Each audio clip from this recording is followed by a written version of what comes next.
What's going on, everybody? Welcome back to another video. Today I'm going to be talking about Hatchet 3.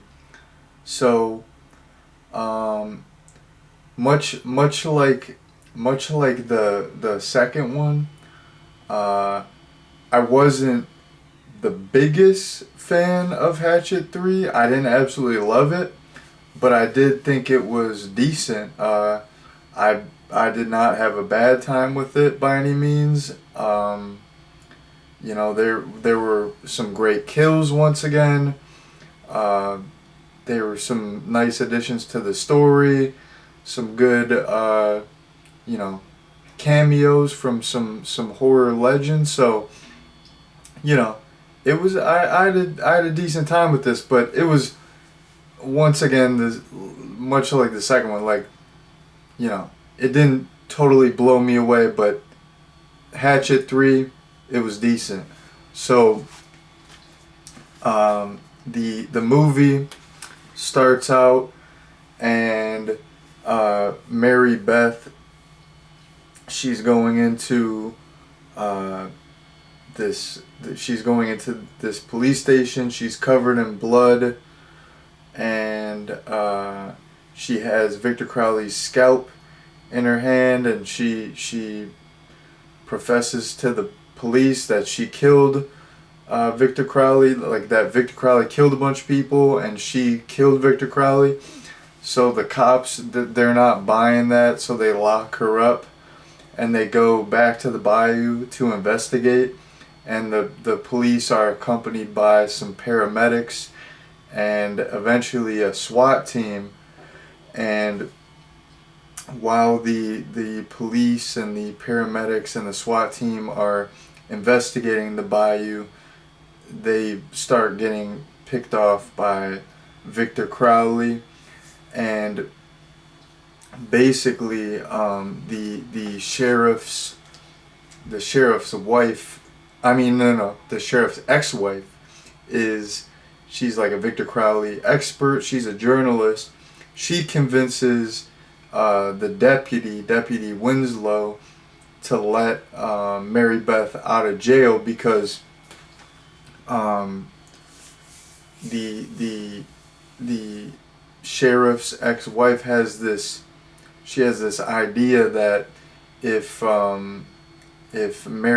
since Mary Beth is like a descendant of one of the people who was responsible for Victor Crowley's death, if she retrieves the ashes of Victor Crowley's dad and presents it to Victor Crowley as like a peace offering, that will lift the curse. So basically, the characters they're trying to retrieve the ashes, have Mary Beth present them to Victor Crowley, and they're trying to save the remaining police officers and paramedics who are, stranded with Victor Crowley. So that is the basic plot summary. And the first thing that I want to mention about this movie is it had like a completely different tone than the first two, in my opinion. So I mentioned this in my first two reviews. The Hatchet and Hatchet 2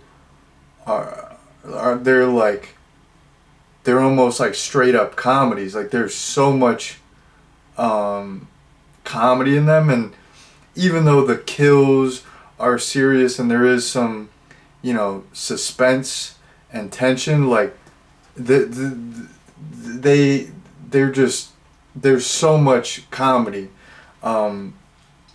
Because sometimes slash movies, they'll have a joke here or there, but the first two Hatchet movies have a very comedic tone.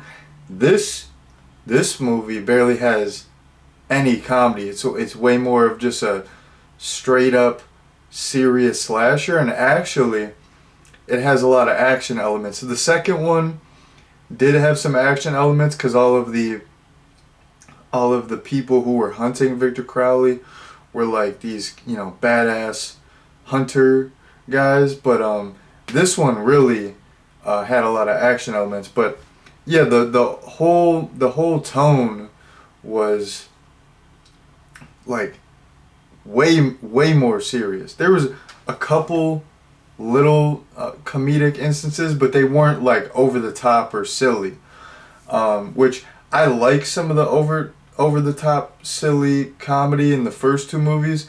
Sometimes it works, sometimes it doesn't, but overall I do like it. But yeah, there was only like a couple little quick comedic instances, and they were not over the top whatsoever. So um, even though I am a fan of the comedy in the other Hatchet movies, I thought, you know, since I'm watching these in succession, I thought it was a nice change of pace that this one is more of just a straight up serious slasher. And I thought the action elements were uh, pretty darn cool as well, pretty darn engaging.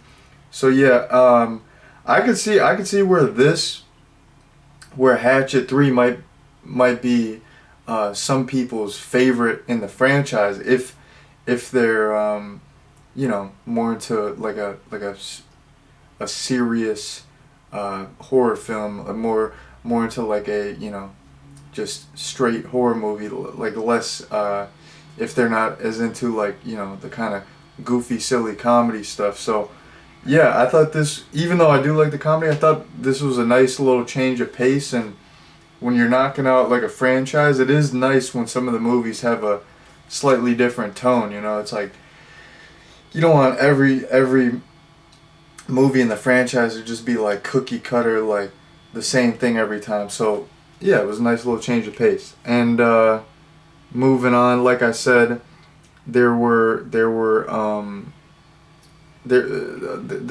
like a lot of action in this. You had you had a full on SWAT team coming through. They're whipping out bazookas. They're just, it's so funny. This goes into the point that I made about there was like some like subtle funny instances, but whenever the SWAT team like hears something, you know, like rustling around in the woods, they just unload. Like there was this instance where there was like a raccoon, but they thought it was Victor Crowley, and they're all just like shooting, like unloading their entire clips. They're just in a line, just like all firing their entire clips, and I thought that was really funny. And then yeah, there's this one younger guy, and he knows about Victor Crowley. He's in the SWAT team, and at one point, like nothing's working. Like nobody can kill Victor Crowley. He's just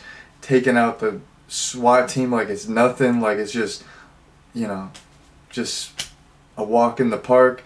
And then the one guy, the younger guy, he's like, F this. He just whips out a bazooka. So there was like a little bit of comedy, but like how I'm explaining it, it's not over the top stuff. But I really did like all the action elements, all the gunplay.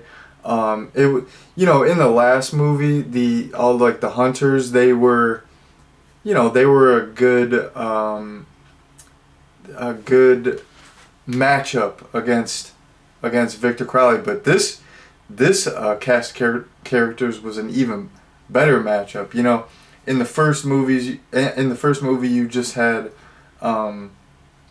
like some random like people on a little like boat tour. You know, that like even though they did like a great job like surviving and fighting against Victor Crowley, like they weren't really a great match from like this. Like in this movie, you have like it shows you how strong, how powerful, how much of just a force Victor Crowley is. If an entire SWAT team can't even take him down, and he's just like throwing them around, ripping their heads off, ripping their arms off. So it makes Victor Crowley even like a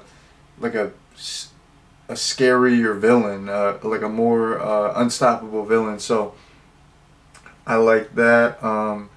And yeah, like speaking of the action, you know, some of the kill sequences in this, it wasn't like, you know, someone gets killed and then 10 minutes later another person gets killed. Like there's this one instance where he's taken out all these people in the SWAT team. He's like in this little shack and he's like bringing in people with a rope, and then there's this one instance where like three guys try to fight him and he's like cutting heads off, ripping arms off.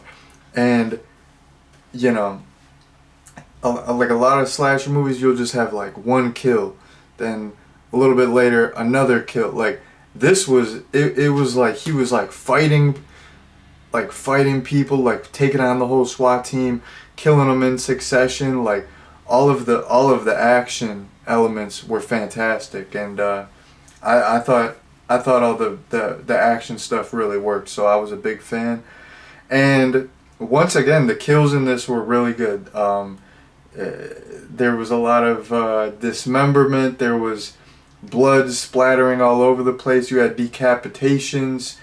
You had gore galore. It was the kills in this franchise they're fantastic. So once again, the kills are great. They do not disappoint. And now I'm getting on to my last point here, and that is that this movie had a really like clean, crisp look to it.